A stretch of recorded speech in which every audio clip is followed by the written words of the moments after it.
ಬ್ರಹ್ಮಪುತ್ರ ನದಿ ಬ್ರಹ್ಮಪುತ್ರ ನದಿಯಲ್ಲಿ ರಚನೆ ಆಗಿರ್ತಕ್ಕಂಥ ದ್ವೀಪವನ್ನು ಮಜೂಲಿ ಐಲ್ಯಾಂಡ್ ಅಂತ ಕರೀತಾರೆ. ಆಯ್ತಾ? ಬ್ರಹ್ಮಪುತ್ರ ನದಿಯಲ್ಲಿ ರಚನೆ ಆಗಿರ್ತಕ್ಕಂಥ ನದಿಯನ್ನು ಅಥವಾ ಒಂದು ಐಲ್ಯಾಂಡನ್ನು ನೀವು ಮಜೂಲಿ ಐಲ್ಯಾಂಡ್ ಅಂತ ಕರಿತೀರ. ಇದ್ರ ಬಗ್ಗೆ ಮಾತಾಡೋಣ. ಫಸ್ಟು ಮಜೂಲಿ ಐಲ್ಯಾಂಡ್ ನ್ಯೂಸಲ್ಲಿರೋದ್ರಿಂದ first will speak about Brahmaputra river. Okay, Brahmaputra river ಬರೋಣ. ನೋಡಿ, ಬ್ರಹ್ಮಪುತ್ರ ಮ್ಯಾಪ್ ಹಾಕಿದ್ದೀನಿ. ಓಕೆ, ಸೊ ಬ್ರಹ್ಮಪುತ್ರ ನಿಮಗೆ ಟಿಬೇಟ್, ಅದು ಚೈನಾದಲ್ಲಿದೆ, ಚೈನಾದ ರೀಜನ್, ಅದು ಚೈನಾದ ಟಿಬೇಟ್ ಪ್ರಾಂತ್ಯದಲ್ಲಿ ಮಾನಸ ಸರೋವರ್ ಲೇಕ್ ಇದೆ. ಚೈನಾದ ಟಿಬೇಟ್ ರೀಜನಲ್ಲಿ ಮಾನಸ ಸರೋವರ್ ಲೇಕ್ ಇದೆ. ಆ ಮಾನಸ ಸರೋವರ್ ಲೇಕಲ್ಲಿ ಒಂದು ಚಮಯುಂಡಂಗ್ ಅಂತ ಒಂದು ಹಿಮನದಿಯಾಗಿ ಹುಟ್ಟುತ್ತೆ. ಓಕೆ, ಮಾನಸ ಸರೋವರ್ ಲೇಕಲ್ಲಿ ಚಮಯುಂಡಂಗ್ ಎನ್ನುವ ಹಿಮನದಿಯಾಗಿ ಹುಟ್ಟುತ್ತದು. ಇಡೀ ಟಿಬೇಟಲ್ಲಿ ಅರಿಬೇಕಾದ್ರೆ ಯಾರ್ಲಂಗ್ ಸ್ಯಾಂಗ್ಪೋ ಎನ್ನುತ್ತೆ ಹೆಸರನ್ನು ಪಡೆಯುತ್ತೆ. ಅರುಣಾಚಲ್ ಪ್ರದೇಶದ ಮುಖಾಂತರ ಭಾರತಕ್ಕೆ ಎಂಟ್ರಾಗುತ್ತೆ. ಅರುಣಾಚಲ್ ಪ್ರದೇಶದಲ್ಲಿ ಅದನ್ನು ಸಿಹಾಂಗ್ ಅಥವಾ ದಿಹಾಂಗ್ ಎನ್ನುವಂಥ ಹೆಸರು ಕರೀತಾರೆ. ಅದು ಅಸ್ಸಾಮಿಗೆ ಬಂದ ತಕ್ಷಣ ಬ್ರಹ್ಮಪುತ್ರ ಹೆಸರು ಪಡೆಯುತ್ತೆ. ಬಾಂಗ್ಲಾದೇಶಕ್ಕೆ ಎಂಟ್ರಾದ ತಕ್ಷಣ ಅದನ್ನು ಜಮುನಾ ಎನ್ನುವಂಥ ಹೆಸರನ್ನು ಪಡೆಯುತ್ತೆ. ಆನಂತರದಲ್ಲಿ ಬಂಗಾಳ ಕೊಲ್ಲಿಯನ್ನು ಸೇರುತ್ತೆ. This is Brahmaputra. Brief introduction about Brahmaputra. So ಚೈನಾದ ಟಿಬೇಟಿಯನ್ ರೀಜನಲ್ಲಿ ಮಾನಸ ಸರೋವರ ಲೇಕಲ್ಲಿ ಚಮಯುಂಡಂಗ್ ಹಿಮನದಿಯಾಗಿ ಹುಟ್ಟುತ್ತೆ. ಅದು ಟಿಬೇಟಲ್ಲಿ ಯಾರ್ಲಂಗ್ ಅಥವಾ ಇಡೀ ಚೈನಾದಲ್ಲಿ ಹರಿಬೇಕಾದ್ರೆ, ಟಿಬೇಟ್ ಪ್ರಾಂತ್ಯದಲ್ಲಿ ಹರಿಬೇಕಾದ್ರೆ ಯಾರ್ಲಂಗ್ ಸ್ಯಾಂಗ್ಪೋ ಎನ್ನುವಂಥ ಹೆಸರಲ್ಲಿ ಹರಿಯುತ್ತೆ. ಅರುಣಾಚಲ್ ಪ್ರದೇಶಕ್ಕೆ ಎಂಟ್ರಾದಾಗ ಸಿಹಾಂಗ್ ಅಥವಾ ದಿಹಾಂಗ್ ಎನ್ನುವಂಥ ಹೆಸರನ್ನು ಪಡೆಯುತ್ತೆ. ಅಸ್ಸಾಮಿಗೆ ಬಂದ ತಕ್ಷಣ ಬ್ರಹ್ಮಪುತ್ರ ಆಗುತ್ತೆ. ಬಾಂಗ್ಲಾದೇಶಕ್ಕೆ ಹೋದ ತಕ್ಷಣ ಜಮುನಾ ಆಗುತ್ತೆ. ಸೊ ಚೈನಾ, ಇಂಡಿಯಾ ಆ್ಯಂಡ್ ಬಾಂಗ್ಲಾದೇಶಲ್ಲಿ ಹರಿಯೋದ್ರಿಂದ ಇದನ್ನು ಇಂಟರ್ನ್ಯಾಷನಲ್ ರಿವರ್ ಅಂತ ಕರಿಬೋದು. ಆಯಿತಾ? ಇಂಟರ್ನ್ಯಾಷನಲ್ ರಿವರ್ ಅಂತ ಕರಿಬೋದು, ಟ್ರಾನ್ಸ್ಬೌಂಡರಿ ರಿವರ್ ಅಂತ ಕರಿತೀವಿ. ಸರಿ, ಈಗ ಅಸ್ಸಾಮಲ್ಲಿ ಬ್ರಹ್ಮಪುತ್ರ ಹರಿಬೇಕಾದ್ರೆ, ಓಕೆ, ಸೊ ನೀವು ಹೇಳಿ ಸರ್, ಲಿಸನ್, ಅಸ್ಸಾಮಲ್ಲಿ ಬ್ರಹ್ಮಪುತ್ರ ಹರಿತಾ ಇದೆ. ನದಿ ಹರಿಬೇಕಾದ್ರೆ ಸುಮ್ಮನೆ ಹರಿಯುತ್ತಾ, ಮಣ್ಣನ್ನು ತರುತ್ತಾ? ಅಲ್ಲಿಂದ ಮಣ್ಣನ್ನು ತರ್ತದೆ, ಟಿಬೇಟಿಂದ ಮಣ್ಣನ್ನು ತಂದು ತಂದು ತಂದು ತಂದು ಅಲ್ಲೊಂದು ಐಲ್ಯಾಂಡ್ ಫಾರ್ಮೇಷನ್ ಆಗಿದೆ. That is called as Majuli.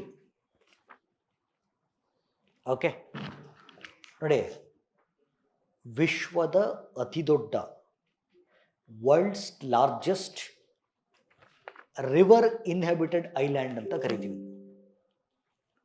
Okay, ಅಂದರೆ ವಿಶ್ವದ ಅತಿ ದೊಡ್ಡ ನದಿಯಿಂದ ರಚನೆಯಾಗಿರುವ ಮಾನವನ ವಾಸಕ್ಕೆ ಯೋಗ್ಯವಾಗಿರುವಂಥ ದ್ವೀಪ ಇದು. ಐಲ್ ರಿಪೀಟ್, ವಿಶ್ವದ ಅತಿ ದೊಡ್ಡ ನದಿಯಿಂದ ರಚನೆಯಾಗಿರುವ ಮಾನವರು ವಾಸ ಮಾಡಲಿಕ್ಕೆ ಯೋಗ್ಯವಾಗಿರ್ತಕ್ಕಂಥ ಅತಿ ದೊಡ್ಡ ದ್ವೀಪ ಮಜೂಲಿ. ಆಯಿತಾ? ಸೊ ಮಜೂಲಿ ಮ್ಯಾಪಿಂಗ್ ಮಾಡಿ ಅಂತ ಕೇಳಿದಾಗ ನೋಡಿ, ಮಜೂಲಿ ಮ್ಯಾಪಿಂಗು, ಮಜೂಲಿ ಉತ್ತರಕ್ಕೆ ಸುಬನ್ಸಿರಿ ರಿವರ್ ಇದೆ. Subansiri is a tributary of Brahmaputra, ಉಪನದಿ, ಬ್ರಹ್ಮಪುತ್ರದ ಉಪನದಿ. ಓಕೆ, ಈ ಕಡೆ ಬಂದಾಗ ಓಕೆ ಕೇರ್ಕಾತಿಯಾ ಇದೆ. ಉತ್ತರಕ್ಕೆ ಸುಬನ್ಸಿರಿ, ಪೂರ್ವಕ್ಕೆ ಕೇರ್ಕಾತಿಯಾ, ಸೊ ಪಶ್ಚಿಮಕ್ಕೆ ಬ್ರಹ್ಮಪುತ್ರ ಇದೆ.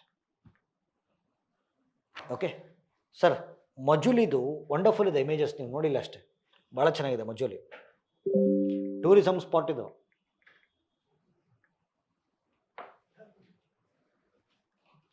ನೋಡಿ ಹೆಂಗಿದೆ.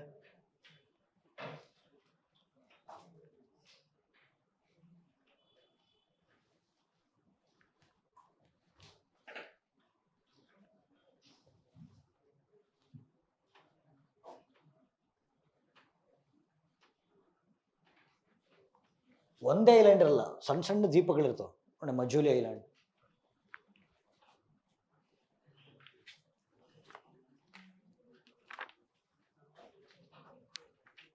ಸೀದಾ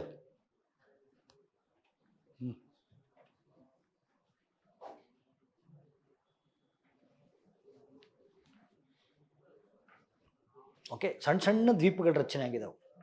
ಓಕೆ, ಸೊ ಯಾಕೆ ಅಂತಂದ್ರೆ ನೋಡಿ, ಬ್ರಹ್ಮಪುತ್ರ ಅಲ್ಲಿಂದ ಹರ್ಕೊಂಬರುತ್ತೆ, ಹಿಮಾಲಯಗಳಿಂದ ಹರ್ಕೊಂಬರುತ್ತೆ.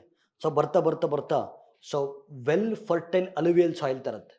ಸೊ ದ್ವೀಪಗಳು ಫಾರ್ಮೇಷನ್ ಆಗಿದ್ದಾವೆ, ವೆಟ್ಲ್ಯಾಂಡ್ಸ್ಗಳು ಫಾರ್ಮೇಷನ್ ಆಗಿದ್ದಾವೆ, ಐಲ್ಯಾಂಡ್ಸು, ವೆಟ್ಲ್ಯಾಂಡ್ಸು, ಮಡ್ ಫ್ಲ್ಯಾಟ್ಸು. ನೋಡಿಲಿ ಪ್ಲೀಸ್ ಕೇಳಿಸ್ಕೋಬೇಕಿಲ್ಲಿ, ಮಾತಾಡಬಾರ್ದು. ಅಲ್ಲಿಂದ ಹರ್ಕೊಂಬರೋದ್ರಿಂದ ಮಣ್ಣು ಕಲೆಕ್ಟ್ ಆಗಿ ಆಗಿ ಆಗಿ ಆಗಿ ಐಲ್ಯಾಂಡ್ಸ್ ಫಾರ್ಮೇಷನ್ ಆಗಿದೆ, ದ್ವೀಪಗಳು. ಜೊತೆಗೆ ವೆಟ್ಲ್ಯಾಂಡ್ಸ್ ಫಾರ್ಮೇಷನ್ ಆಗಿದೆ, ವೆಟ್ಲ್ಯಾಂಡ್ಸು.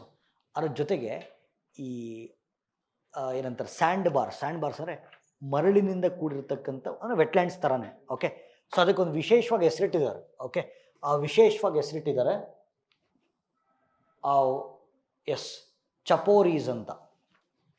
ಚಪೋರೀಸ್ ಅಂದರೆ ಮಡ್ ಫ್ಲ್ಯಾಟ್ಸ್ ಅಂತ ಅಷ್ಟೆ. ಮಡ್ ಫ್ಲ್ಯಾಟ್ಸ್ ಕೆಸರಿಂದ ಕೂಡಿರ್ತಕ್ಕಂಥ ಭೂಮಿಗಳು, ಕೆಸರಿನಿಂದ ಕೂಡಿರ್ತಕ್ಕಂಥ ಭೂಮಿಗಳನ್ನು ಚಪೋರೀಸ್ ಅಂತ ಕರೀತೀವಿ, ರೈಟ್? So S. ಆಮೇಲೆ ವೈಷ್ಣವರಿಗೆ, ಇಡೀ ದೇಶದಲ್ಲಿ ವೈಷ್ಣವರಿಗೆ ಅತ್ಯಂತ ಪುಣ್ಯಕ್ಷೇತ್ರ ಅದು Majuli island. Neo Vaishnavites like, so ನವ ವೈಷ್ಣವರು ಅಂತ ನಾವೇನು ಕರಿತೀವಲ್ಲ, ಅತ್ಯಂತ ಪವಿತ್ರ ಕ್ಷೇತ್ರ ಅದು, ರೈಟ್? ಬಟ್ ಪ್ರಾಬ್ಲಮ್ ಏನು ಅಂತಂದರೆ ನೋಡಿ ಇಲ್ಲಿ ಪ್ರಾಬ್ಲಮ್ಮು, ಪ್ರತಿ ವರ್ಷ ಪ್ರವಾಹ ಆಗುತ್ತೆ, ಮನೆಗಳು ಕೊಚ್ಕೊಂಡು ಹೋಗ್ತವೆ, ಅರಣ್ಯನಾಶ ಪ್ರತಿ ವರ್ಷ ಆಗುತ್ತೆ, ಭೂಕುಸಿತ ಪ್ರತಿ ವರ್ಷ ಆಗುತ್ತೆ. ಇರೋದೇ ಹೆಂಗಿದೆ, ಅದೇನು ಮಾಡೋಕ್ಕಾಗಲ್ಲ. ಸೊ ಅಸ್ಸಾಂನಲ್ಲಿ ಮಜೂಲಿ ಐಲ್ಯಾಂಡಲ್ಲಿ ಸೊ ಪ್ರತಿ ವರ್ಷ ಪ್ರವಾಹ ಆಗ್ತವೆ. ಓಕೆ, ಮನೆಗಳು ಕೊಚ್ಕೊಂಡು ಹೋಗ್ತವೆ, loss of life and property, ಪ್ರಾಣಹಾನಿ, ಆಸ್ತಿ ಹಾನಿ, loss of life and property ಆಗ್ತವೆ. ಮತ್ತು ಪ್ರತಿ ವರ್ಷ ಅರಣ್ಯನಾಶ ಆಗುತ್ತೆ ಬಿಕಾಸ್ ಆಫ್ ಫ್ಲಡ್ಸ್, ಅಥವಾ ನದಿ ಜಾಸ್ತಿ ಹರಿಯೋದ್ರಿಂದ.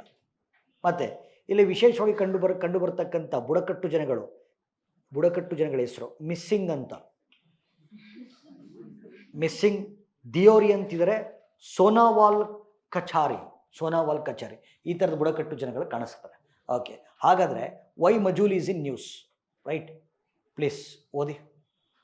ಒಂದು ಅಧ್ಯಯನದ ಪ್ರಕಾರ ಓದಿ, recent study by scientist. Okay, ಈ ಮಜೂಲಿ ನಿರ್ಮಾಣ ಆಗೋದಕ್ಕೆ 4000 ವರ್ಷಗಳ ಇತಿಹಾಸ ಇದೆ. ಓಕೆ, ಆ ಮಜೂಲಿ ಐಲ್ಯಾಂಡ್ ಫಾರ್ಮೇಷನ್ ಆಗೋದಕ್ಕೆ ಅದಕ್ಕೆ ಅಲ್ಲಿ ಕ್ಲೈಮೇಟ್ ಆಗಿರ್ಬೋದು, ವೆಜಿಟೇಷನ್ ಆಗಿರ್ಬೋದು, ರಿವರ್ಸ್ ಆಗಿರ್ಬೋದು, ಇಷ್ಟೆಲ್ಲ ಸೇರ್ಕೊಂಡು ಮಜೂಲಿನ ಫಾರ್ಮೇಷನ್ ಆಗೋದಕ್ಕೆ ಕನಿಷ್ಠ 4000 ವರ್ಷಗಳು ಆಗಿವೆ ಅಂತ ಒಂದು ರಿಪೋರ್ಟ್ ಹೇಳುತ್ತೆ. ಅಂದರೆ ಆ ಜಿಯೋಗ್ರಫಿಕಲ್ ಫೀಚರ್ ನಿಮಗೆ ನಿರ್ಮಾಣ ಆಗಿರೋದಕ್ಕೆ ಕನಿಷ್ಠ 4000 ವರ್ಷಗಳ ಇತಿಹಾಸ ಇದೆ ಅಂತ ಹೇಳುತ್ತೆ.